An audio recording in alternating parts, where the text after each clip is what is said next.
Can you hear me? Yeah. All right. We're recording. Oh, we're already recording. Yep, hit the button. Do it. It's a podcast. We're in it. Hit it to win it. Hey, where's she going? Never mind, she's not on the podcast. Hey, Nick. What's going on, Ted? See how much energy I have? I'm like a podcast You're host. excited. Energy! Something just got thrown on the floor in the other room.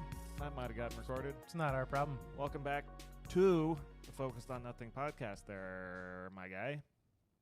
My guy. Yeah, my guy. I am the one and only guest Nick. Yep, because you're not the host, Nick. Correct. You're like guest host, Nick. Guest host I Nick. think we've been over that before. Oh, man. It's so the show's late again. Yeah, you tend to do that. I apologize. Yep, I do. We get nope, not that one. I'm Nick. going to. He's just smashing buttons over here. Still the guest host. And he's running the soundboard, and he can't see what the sounds are. So he's playing them from memory sideways on numbers that go the wrong direction. Yeah, that's an all-accurate statement. It's nonsensical. It's great. So, yeah, usually this part of the show, we BS for a while, but we've been sitting in my kitchen for an hour doing that already. Yeah, so we're ready. We're primed. I don't know. I think the people are going to miss out on the catching up part of the show. But not that part of the show. There we go. Yep.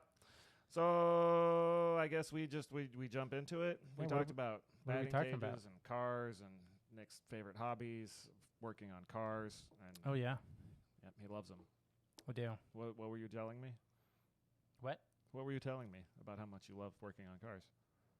I hate working on cars, Yeah, Ted. he wasn't. That's not true at all. If I have to work on a car too much, that car goes bye-bye. There was a fun story. Did we tell that one on the podcast where we got to work on your car and then I didn't have a truck anymore? I don't know if we ever have.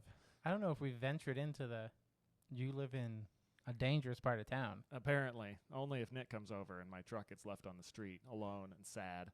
Because someone might come in the middle of the night and out of here my truck for me. They just wanted it more than you did, Ted. And then to this day, I blame Nick for that, just so everyone is clear. His car broke down. Oh, okay, we'll get into it. We'll do it.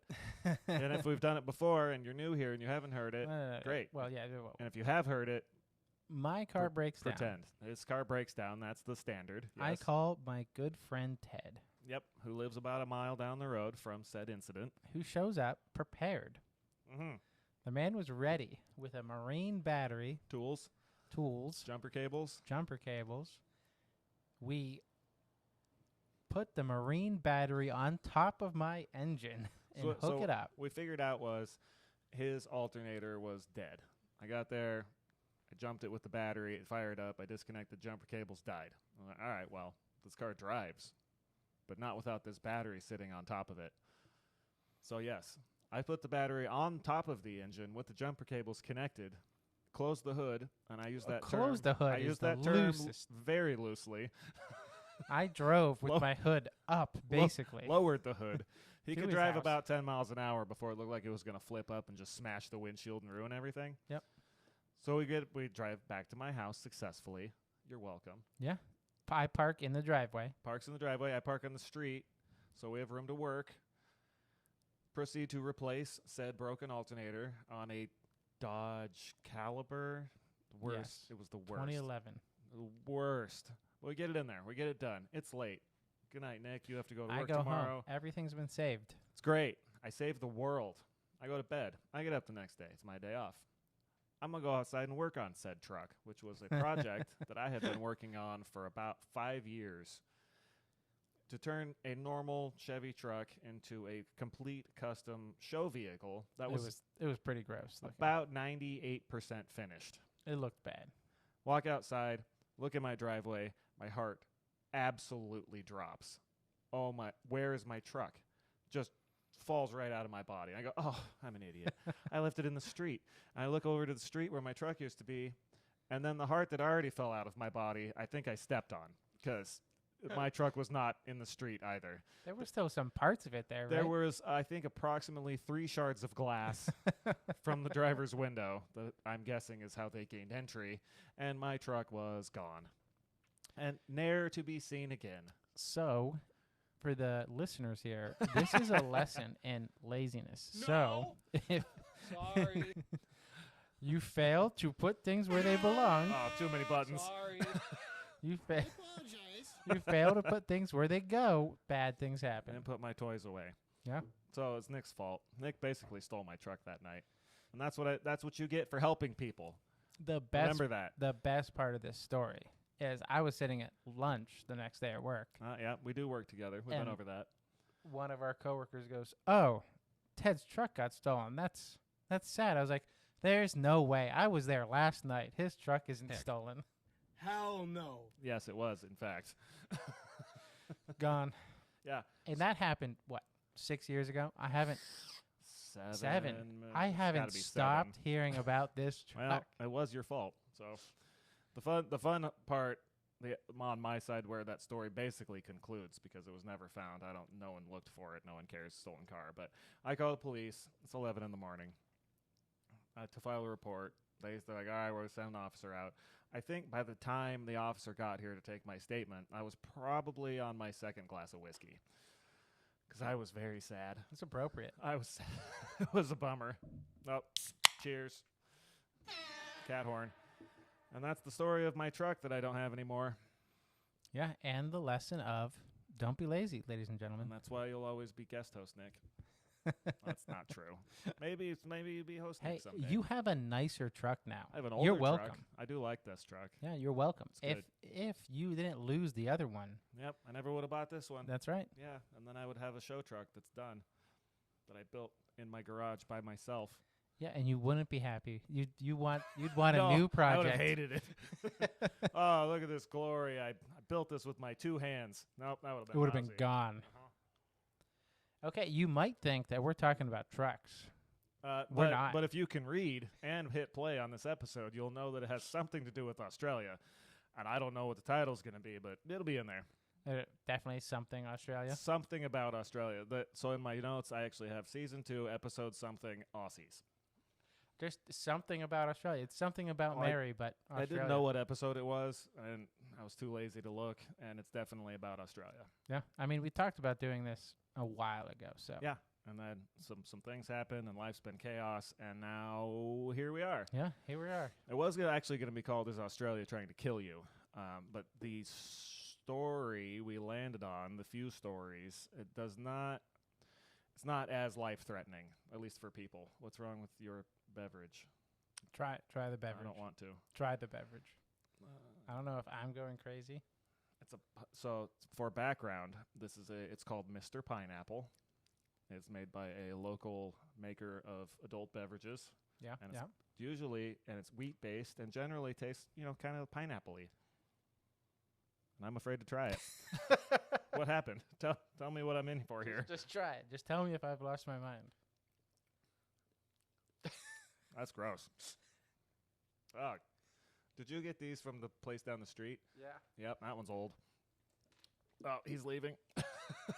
So while Nick is getting another cold snack, Australia. This episode is brought to you by, not a sponsor. It was Nick's idea, and it was a good one. We have several topics, but we are going to start with a question. And that question is, what the heck is going on in Australia? And I have a heck. Yep. He didn't hear that. He's back now, though. He's going to run the roulette again. Oh, goodness. So that was what's Give same. me a hell yeah! Hell no. Wrong one. Wrong one Yeah, was chosen. yep. All right. What's going on in Australia, Nick? What's happening over there? Well, and this is I don't know if this is Australia's fault. It is completely This is more of the Australians. dealing with the local fauna. Better? Yeah, that's better. All right, that one works.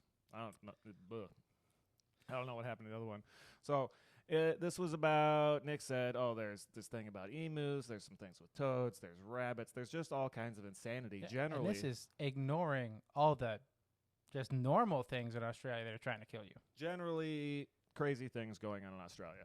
But when I started thinking about doing the research and writing down notes, as I do, I was reminded of, and I have to ask Nick now, have you ever read or seen of this series of emails between an Australian guy who moved to Arizona and his neighbor about a floodlight? No. that burns with the light of 1,000 suns? No, I have not. You have not. So this is not the story that we had talked about discussing, but I feel that it's a good place to start. Just due to context, and we'll get there. So, buckle up. It was an email chain. Started with a letter the one guy sent to his neighbor. He had recently immigrated from Australia and lived in Mantusan. You know where that is? Doesn't sound like a real place. Virginia, somewhere east of here, which is most of the U.S. Yep. Yeah. So I'm not going to go through the whole thing, but it's good. And if you have not heard this story, I recommend you, listeners, now, well, after this, at some point, go to the notes. There's a link. It's over the website is 27B/6. That's, the slash is a word. The rest are numbers. There's a link. Definitely not a virus. 27B/6.com. No, it's literally just this whole exchange. It's just brilliant. And the title of the exchange is on the webpage is Justin's Floodlight. Fair. Sounds good. So, new to Australian guy. His name is David. Takes issue with his neighbor Justin's floodlight. Justin lives across the street. And now I am going to have... Oh, Nick can see this. Nick, I'll go through what the letter says, and then you can describe the image for the people. Dear neighbor, spelled in Australian. You know what that means. There's a U where we don't need one. Due to the new terawatt floodlight shining through our bedroom window like a small but intense sun, I have removed the lamp and placed it in your letterbox. Regards, David, and leaves his email address. And what is this picture, Nick? So we have a crude drawing of two homes across the road from one another with the light from the floodlight going directly into the house across the street. Yep. And then there's labels. We have A, B, and C. A is the lamp itself with a quote, and it says, "Dear God, what's happening? Is that a floodlight?" And B is the window across the street, David's house, and it says, "Our bedroom window." And then C is a dog. And it's just... I'm assuming random dog. And I don't think turned the that dog's floodlight to on. scale. I hope not. But he is from Australia, so... Maybe. It was a giant dingo. So Justin gets this. His lamp is missing. He is distraught. And he responds something to the effect of, "I read your note, but you can't go on other people's property and take things. It's trespassing." Where I would inject that's stealing, taking things from other people's property. But he didn't actually take it. He left it in the mailbox, which he so cutely refers to as the letterbox. I see it's Massanutten. Yeah, what? Mantusan, I don't know where it is. It's in the U.S., okay? We believe you. And Justin goes on to confirm that he needs it because it's a wooded area and he installed the light for security. He's scared of the dark. He says it's a safety issue. And then he goes on to say, "I can't help if some of the light goes across the road. Close the curtains if it bothers you." That sounds reasonable, right? No big deal. Our cool neighbors with the Minecraft house put Minecraft house? yes. Yeah. So yeah. And they don't need the full tangent alert. But this is off topic, and I don't have notes for it. So far, I don't this know is what to all say. off topic. Well, it's Australian. It's Australian adjacent. Our neighbors, really cool people, remodeled their house, added a giant block to the back of it, and now it just looks like a Minecraft house. But when they did this, they made it like 10 feet taller and put floodlights that point sideways into my yard. So Yeah. now I can walk outside at night with sunglasses on and see what I'm doing. Literally. What if there are scary things in your yard? Maybe I should put their bulbs in the letterbox. I won't do that. I want I'm to not- see you get up there and That's get those bulbs. trespassing or stealing or something, and I'm not You doing just take the bulbs out and throw them out. I just unscrew them like 2 turns. Yeah. I don't know what Oh, happened. it's burnt out. Yeah, no, it's great. I've taken pictures, and the photo thing does the whatever f-stop auto camera, new phone magic, and overexposes it, and it looks like daytime. It's not. It doesn't look like daytime if you're just standing there, but if you take a picture of it, it looks like daytime. It's great. So back to the story with David and Justin, best neighbor friends. Hello, Justin. This is for David, in case you couldn't have gathered that. Thank you for your email. While accept that curtains are usually the key to community accord, in this instance, they would need to be constructed of 8-inch thick lead sheeting. And he goes on to say, "Last night, with my curtains closed and the bedside light off, I read a book, wearing sunglasses, under a blanket." This is to emphasize the terawatt bulb. It's very bright. Yes, the light of 1,000 suns, which he does go on to describe later. He makes some jokes about some people and some other stuff, but you should go there. You should read it. The whole thing is absolutely hilarious. He continues, and then we pick back up where this is where I wanted to get to. I did see. Oh, it's because Justin had said I can't help it if some of the light goes across the road. Close your curtains. So this is still David talking. I did see a snake the other day, though. I picked up a stick to poke it, which also turned out to be a snake. Jumping back in panic, I threw it away, but our dog thought I was playing fetch, and I had to run and jump over a creek to get away. As such, this weekend I intend to set up a canister of poisonous gas in my yard with an industrial fan behind it. And I can't help if some of the gas goes into your yard. Yeah, nothing like threatening to gas your neighbors to Well, really drive home a point. That's kind of how Justin took it. His next reply, is that meant to be a threat? Put something up in your window if you don't like the light. There is more, and I am getting to my point. He concludes with, I don't know what people do in your own country, but in this country, we don't go over to other people's property and touch their stuff. Sounds like Justin got his toys taken from the sandbox. Better watch what you're doing. Yeah. Don't tread on me. Did he have that tattoo in the letter? I mean, you saw the picture. That's the only picture we have. This is to be the last part of this interaction that we cover because it's just too good. You really go read it, please. Dear Justin, in my country, referring to Australia, which is what we're talking about today, terawatt globes are reserved for police helicopter chases and warning sailors of hazardous shoals. This is despite the fact that practically every living creature there can kill you in under 3 minutes. Our primary spoken language is screaming. And that's what triggered me to think of the interaction between these guys and us talking about Australia and everything trying to kill you. Yeah. Or make you poor or homeless, or that's we'll get to that but later. Australia isn't trying to kill people in today's story, but it is in many stories. Today is about people trying to kill Australia. Kind of. Completely, actually, yes. The last thing I have to get to about this interaction is at one point, David removes the light bulb again and puts it in his neighbor's mailbox and gets an email about it. And David responds with a riddle about how to find it. So the entire riddle is this. Number 1, it's in the letterbox again. Number 2, look in the letterbox. It's great. It's fantastic. And kudos, shout out. That's you do that on podcasts, right? You make shout outs. Yeah. Shout out to our social media manager, and I forget what other titles she's had. It was Crystal showed me this thing years ago. It's hilarious. Editor. Yes, chief in staff editor, senior VP. Yeah. Kind of the brains behind the whole operation. Content creator, show manager. Yep. Yeah, all those things. Engineer. She set all this up. Wow. That's not. I set it up. That's fine. She's still the head engineer. Chief of staff. Yeah. All right. So on to today's topic. Thanks to Australian David for our lead in. Is the native language screaming? Not in this case. It's probably more like bird sounds. Probably bird sounds. Yeah. Led to scream. Because Nick wanted to talk about the Emu War. The Emu War. Yes, this was your idea. Let's start with... We all know what an emu is, Let's start with, what is an emu? And why do we have to go to war with them? First, what is this thing? Do you know what it is, Ted? It's a bird. How long have you known that? A long time. I saw they lived in my town where I grew up, and you could see them. And like, oh, that's where the emus live. Did you ever want to shoot them with a machine gun? No. Okay. That did not occur to me. Just touching. At any point. I want to maybe pet them.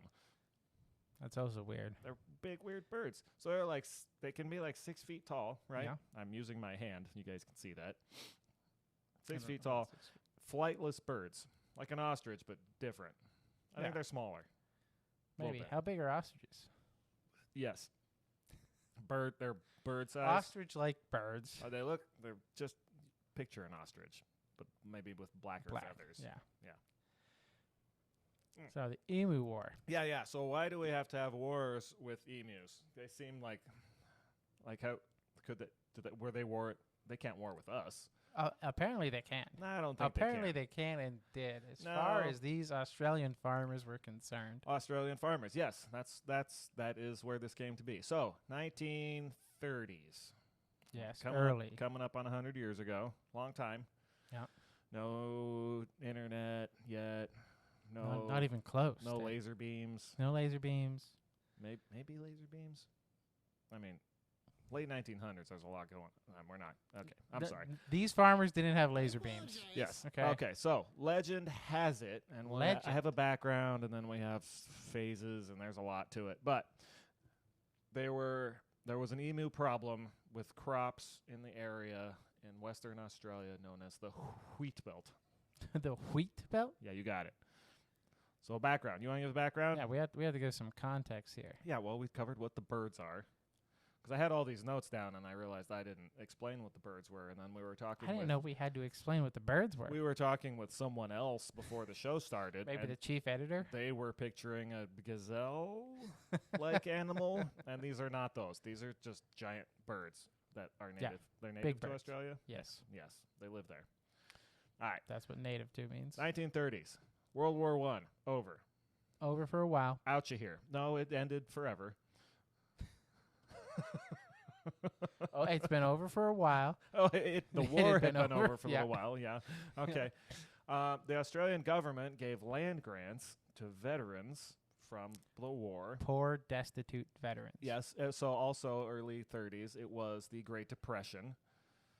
That Sadness there everywhere. was a lack of food, there was a lack of income, there was a lack of economy, there was a lack of basically everything. Yeah. So Australian government, they're like, we need to do something about this, and we need some food. We have some land that's not very good. We're going to give it to these guys who don't have anything better to do, and ask them to grow wheat. Yeah, go grow there. some wheat. Yes, please. We'll give you money to grow wheat. Yeah, they did. The government actually promised subsidies to support. Basically, with that, like everybody needed food. We'll help you with your bills. Grow some food. It'll be great. Unfortunately, as the background continues, the prices of wheat continued to fall as the depression continued to be bad, And as they made more and more people grow wheat, the subsidies that they were being offered, I don't know if they actually got. I don't think they ever got them. Yeah, and then it got so bad before we get to the emus, like the farmers with what harvest they did have threatened to not even deliver it. They're like, this isn't worth our money or our time. Like, we're just going to keep this and maybe make some bread. Yeah. Have some foods. So, Makes sense. yeah, that's the basic setup for the party. So, where does a war with birds come in? Well, first we have to establish, right? What are we establishing? So, the Australian government sent a bunch of Cool guys.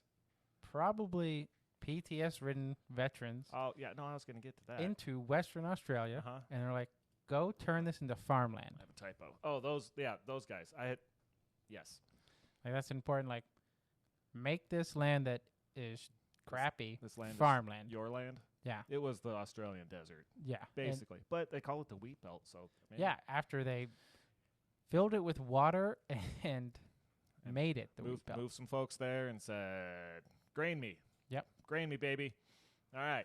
So, as it turns out, to the emus, as migratory birds are to do, the local emu population migrates from inland Australia out to the coast to make baby emus. Probably once a year.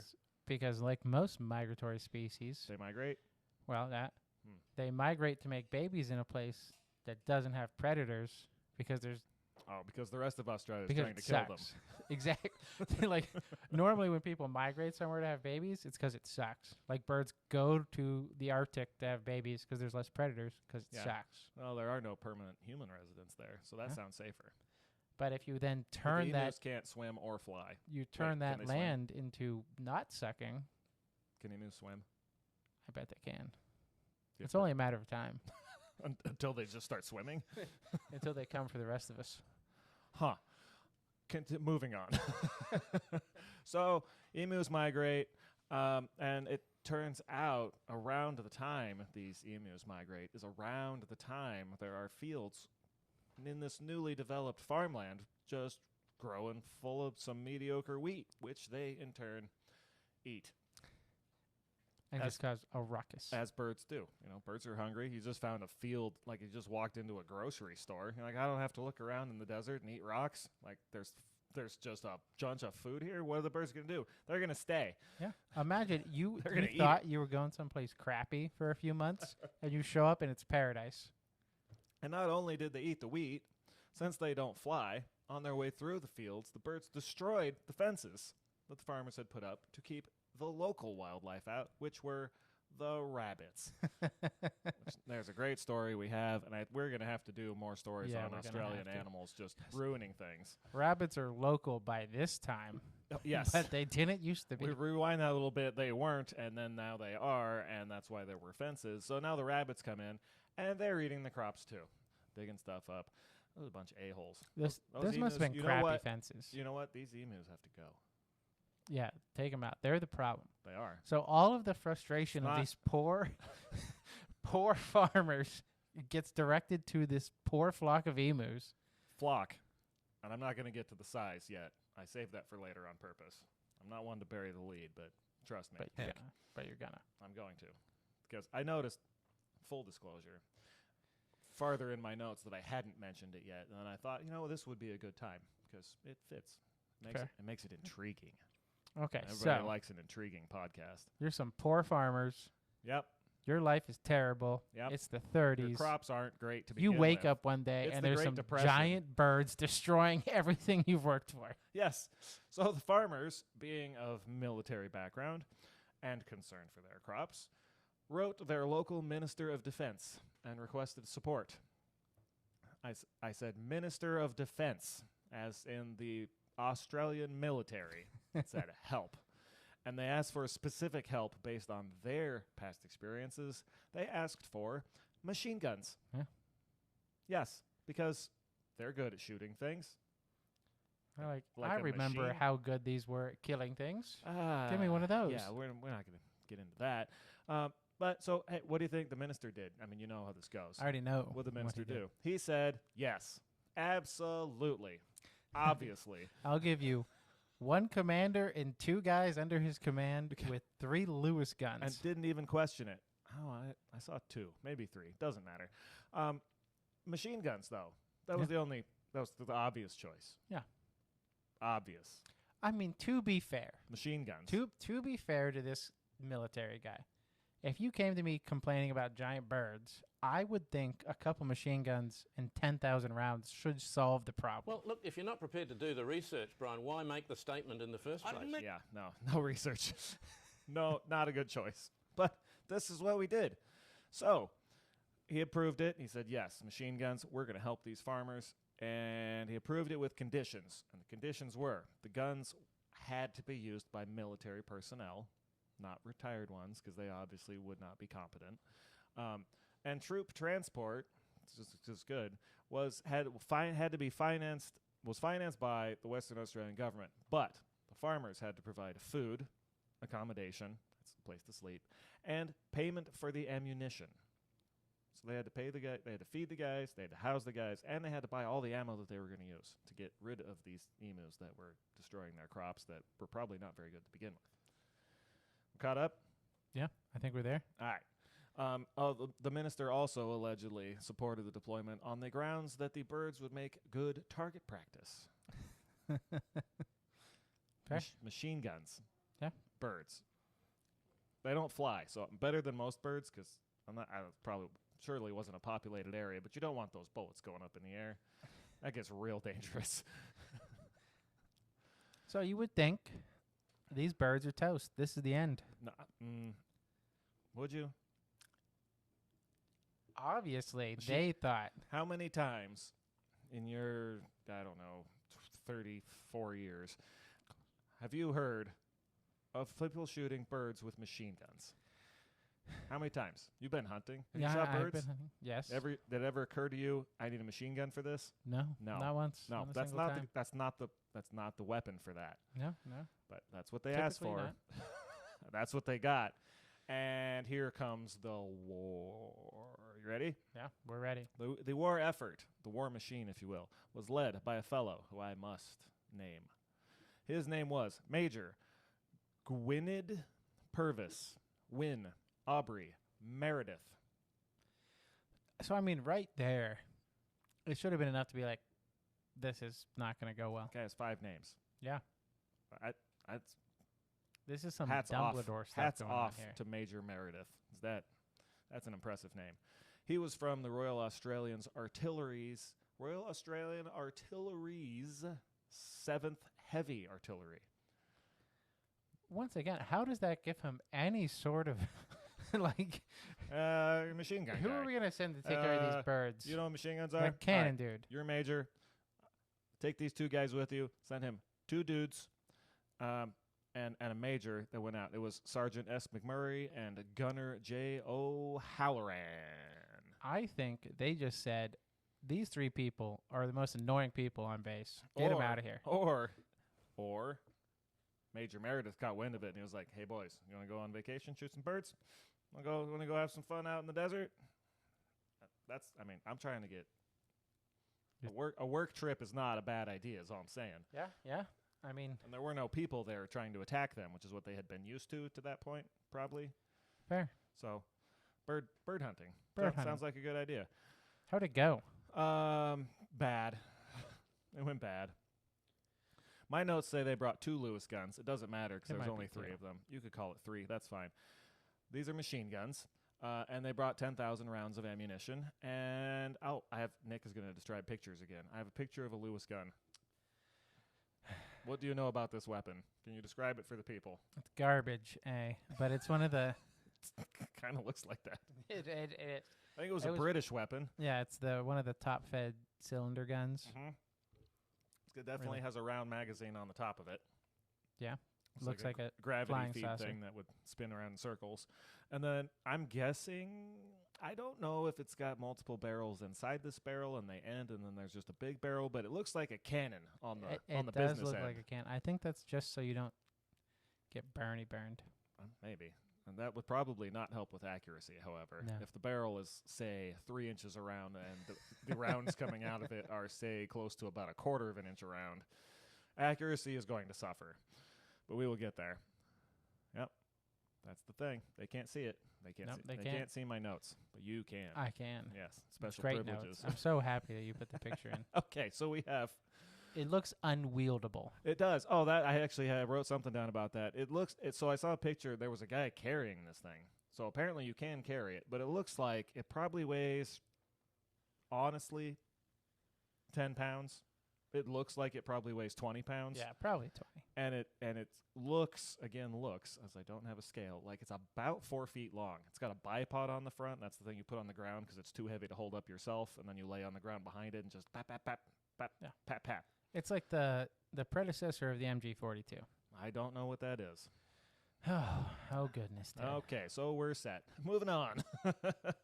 We have war machines, people, ammo. Phase 1. Begin. The goal. Oh, this is where it doesn't get spicy yet, but it gets real interesting. The goal here, with 10,000 rounds of ammo, 2 to 3 machine guns, was to take out 100 emus. Which is silly and nonsensical. And considering. that's next. Okay. And thus set the farmer's worry to rest. Your crops are saved. Australian Army high five. Everything's all good. But the part that Nick was just alluding to that I haven't said out loud yet was the immigration was estimated to be approximately 20,000 birds. 20,000. And the military set up a campaign to take out 100. I think they did achieve the 100 goal. Eventually. And do you think that helped? No, not No. even a little bit. No, not even a little bit. A lot of ammo used. Soldiers probably ate, a good amount of food. Probably not much wheat saved. No, probably No. not. All right. So the history facts go on to have Event 1, which I found very curious because that meant there was going to be more events. Well, it started off on a low point, right? Yeah, Event 1, November 2nd, 1932. The action officially begins. The 3 military folks, with the help of farmers, head out and spot a flock of 50. Oh, wait. We're Oh, skipping over. What We're skipping over. I would apologize again, but I that's don't know okay. where that button So they were preparing to start, okay. and then it rained, Oh, and the flock actually broke up, and they were like, "Oh, we have to wait. Oh, good save. We've got to wait." And so, before they even began, the job got harder. So it was supposed to start before November 2nd. Yeah. So this was the first day they actually went out. Yeah, this is the first day they went out. Out birding, if you will. Little hunting trip. Sure. So this flock that they found, 50 birds, apparently, and I didn't look up the range on a Lewis gun because preparation is hard, they were too far away to shoot. The 50 birds. Out of the 20,000 that were migrating, they found 50 that were too far away to hit with their machine guns. Nick is Googling something on his telephone currently. I would never Google something. So I'm going to continue. The farmers, as they do, attempted to herd the birds in for a little party action, and that did not work. Yeah, they tried to set up an ambush for birds and got outsmarted by the birds. Oh, these are 6-foot tall birds that can run real fast, so I don't know if they were in trucks or buggies or on horses or riding dingoes. They tried to get the birds together so they could be more easily dispatched, and it did not work. Flock breaks up, most birds run away, and as far as historical accounts claim, maybe 10 to 12 of them succumbed to the heavy machine gun fire. The war machines, yes. So 12. We'll call it 12. So let's tally that quick. 20,000 birds fly into the area, are destroying your livelihood that you barely exist in the first place, and 12 have now left. Mission success. Solid start. Solid. Crushing. That was event 1. It was one day. Yeah. Event 2, for whatever reason. When did Meredith put in his note? Was it after event 1? That's coming. Yeah, okay. No, I try not to read straight from the sources that I have, but this entry was honestly written so well that that's the part you're looking for right there. Yep. Okay. I am going to read. As long as we have that in here, because that is gold. An excerpt from our source after event 2. Event 2, 2 days later, November 4th, this time up to and or approximately 1,000 birds are spotted. Yeah, this is near a dam. This is the money. I don't know why that part matters. They're by a dam. That's significant. Water. Birds like water. Natural source. I like water. Do you like being near water, Nick? Yeah. Yeah. Water's the best. It's okay. That's why we live in Arizona. I try not to drink it because people drown. That's not funny. Yeah, no, but water's good. I'm glad we established the water's good. I like water. Okay, so the birds are by a dam. Crew sneaks in. Military, farmers, the whole gang sneaks in, opens fire. Both guns immediately jam. 3 guns, 2 guns. They only had 2 gunners, so it doesn't matter how many they brought. Both guns jam almost immediately. What was it written down, like 12 shots? I think the first one after about 12 shots. And in total, on this day, again, the claim is a dozen or so more birds have been dispatched. So, and not to repeat myself and keeping tally on these things, but now we have 24 birds against the 20,000. Yep. Big dent. Yep. Problem probably solved. And that was a quarter of their goal. That's only 2 days, maybe 2 mornings. If they did this every day for a month, 2 more they'd days. be there. 2 more days, they'd have met their goal. There's people sneaking through the room. Sneaking They're is smiling and trying to be very quiet. a wild term. Somebody was going to come in and yell something into a microphone. Do you want me to do it right now? I mean, you're already on the recording. Cascading failures. That's not what we're talking about, but I appreciate it. Well, you shouldn't have told me to come over. Hey, this podcast is serious. We have to get all the information. Thank This you. was a traumatic war in Australia's history. I'm sure all of this is getting picked up by these microphones. And I love it. So event 2, event 2, about as sum good it as up. event 1. We get 1,000 birds. You start shooting. Your gun immediately pat. stops working. Yep. And all the other birds just run away. Nothing to be proud of, Rusty. Yeah, that's pretty not impressive. Thanks, guys. Well done. So, this is the next bit where, as I mentioned, I try to tell these stories in my own words. Try to do some research, get a couple of sources, put things together, make a coherent thing, and tell a story, which I am inherently not good at. But this next bit is good enough. We're going to go back to reading, and Crystal's going to hate but that's okay because it's good. In the days that followed, feel free to interrupt me anywhere here. Meredith, that's the major, chose to move further south where the birds were reported to be fairly tame. Supposedly, the other ones were really wily. Yeah, dangerous so there's birds. tame ones to the south. But there was, again, only limited success, despite their efforts.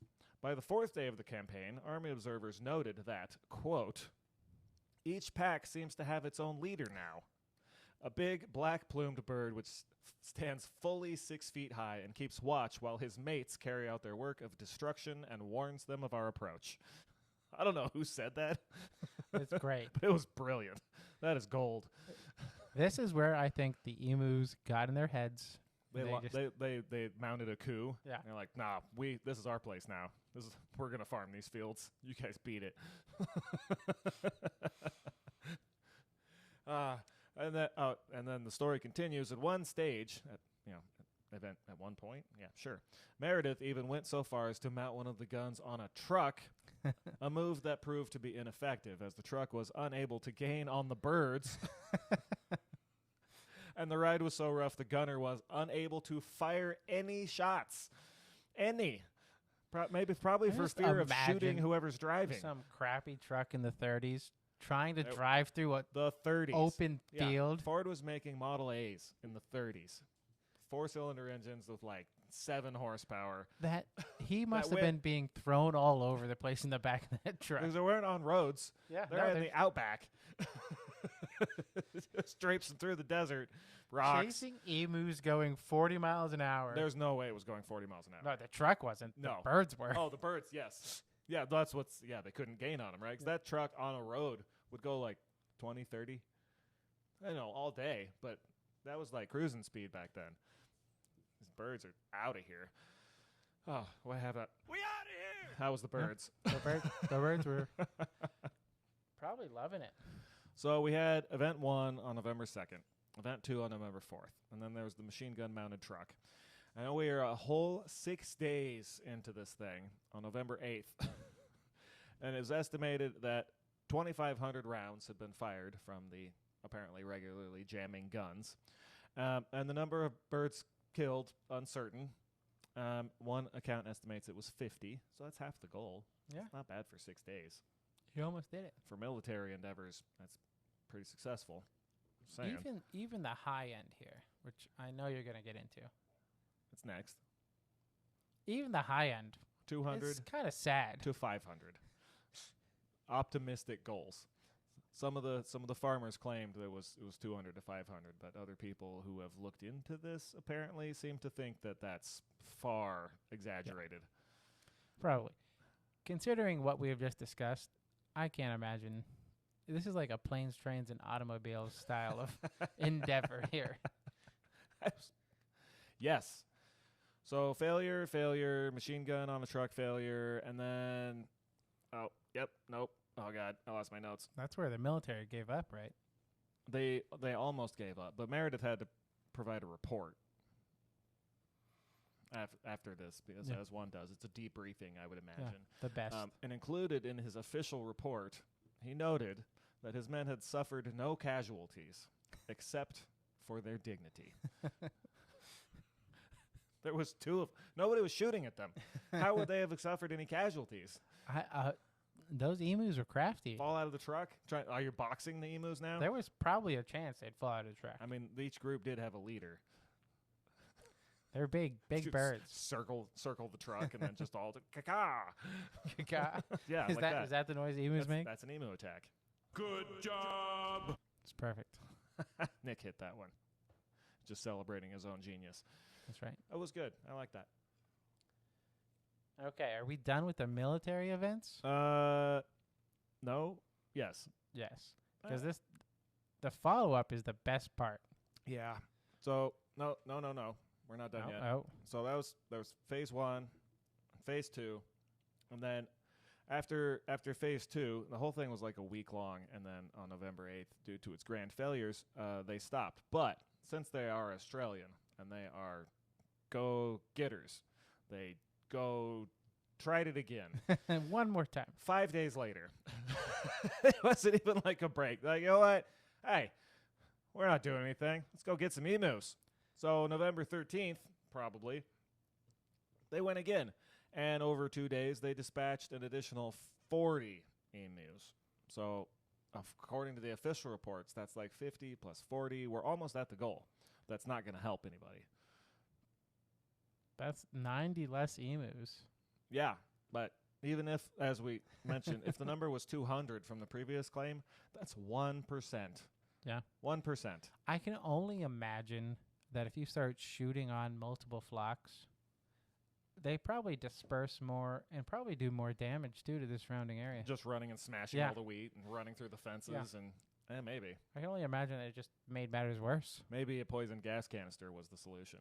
And our Australian friend David was onto something. That might have probably would have worked No, better. they requested machine guns, and machine guns is what they got.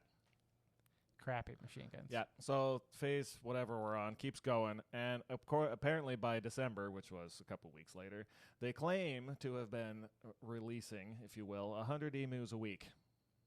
Not bad. That's more than the original goal. Yeah, but that's still Every week. I feel like if I had just a 22, I could put down 100 emus a week. Yep, you could. And on December 10th, Major Meredith claimed that reported that 986 confirmed kills with 9,860 rounds at a rate of exactly 10 rounds per confirmed dispatch. And they also claimed that others had just been wounded and they weren't around anymore either. So that was an additional 2,500. So all in all, 11,000, 12, almost 12,000. Yeah, that's over 12,000. I can Yeah. math. You can math. Good. So not bad. The goal is 100. They had 10,000 rounds. They used all but 140 of them.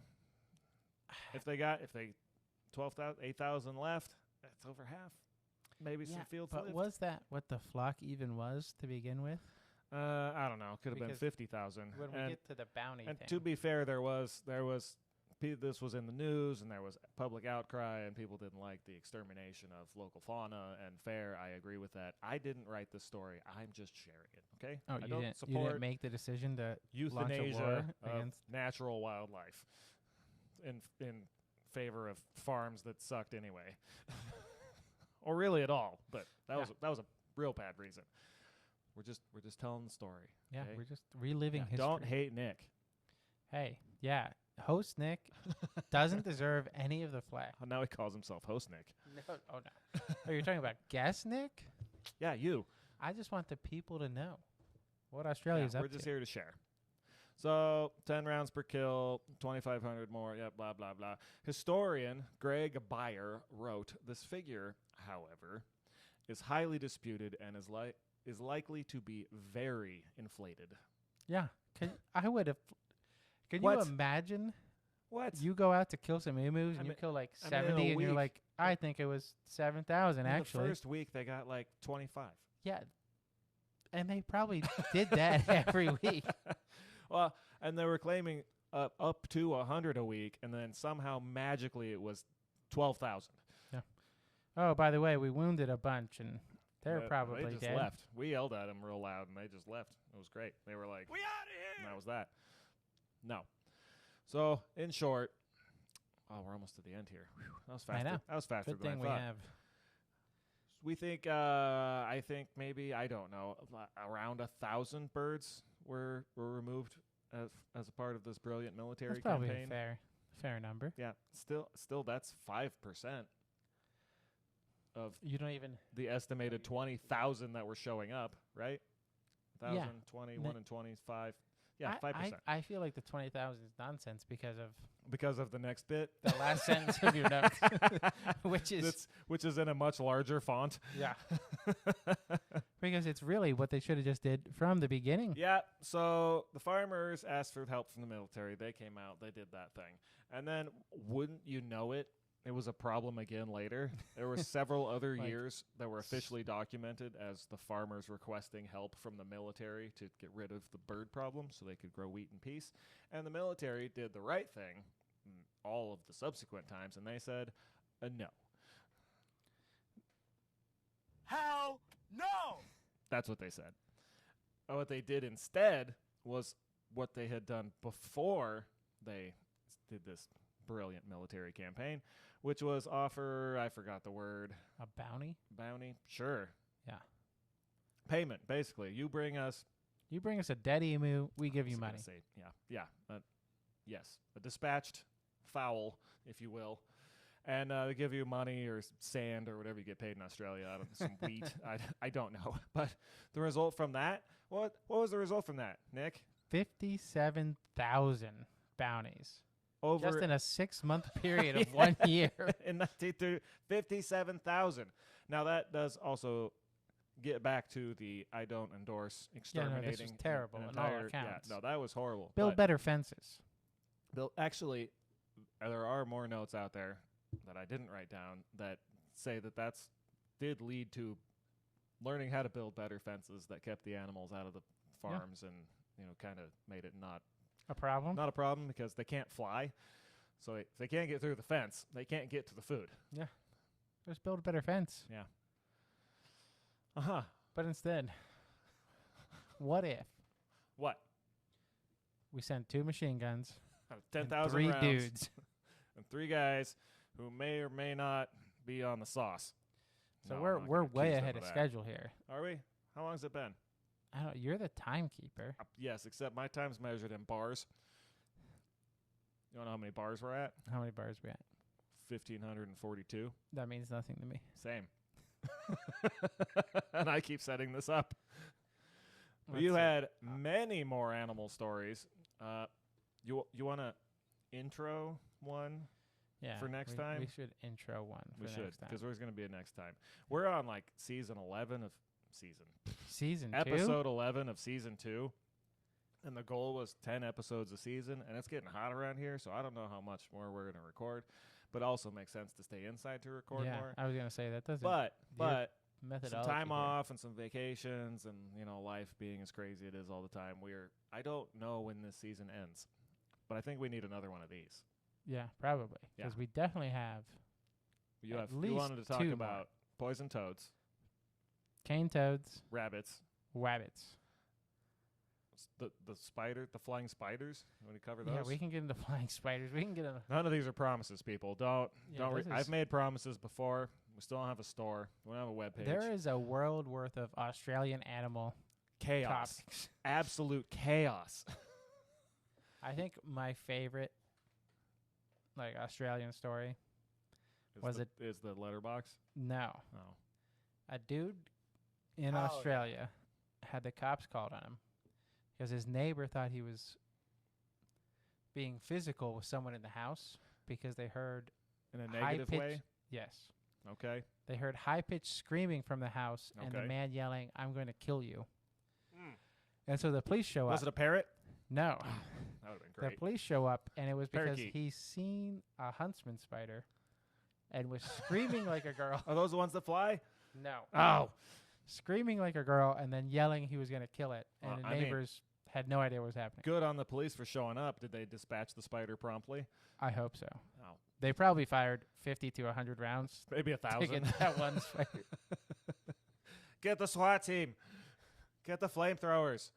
Like on Alien, when he's got the Yeah. flamethrower. Oh, nailed it. Got Be him. better. Your house is gone too, but no Hey, spider. You gotta do what you gotta do. Native language is screaming, according to one Australian Yeah. man. We heard it there first. Yes. So that's all I've got. If you want to send me an email, you can. Send like 50 emails. Send focusedonnothing@gmail.com. I like emails. I like recommendations. I like family recipes. What? I like high fives How what? can they send you a high five? through the internet. Good. Thanks. Good. That was time. Thank you for listening. Thank you for joining. There's probably more episodes coming. They might be Yeah, on I mean, there's schedule. definitely more episodes coming. They might not be on schedule. They're probably not going to be on schedule. We are focused on nothing. Have a great day. Peace. I can't find the mouse. There it is.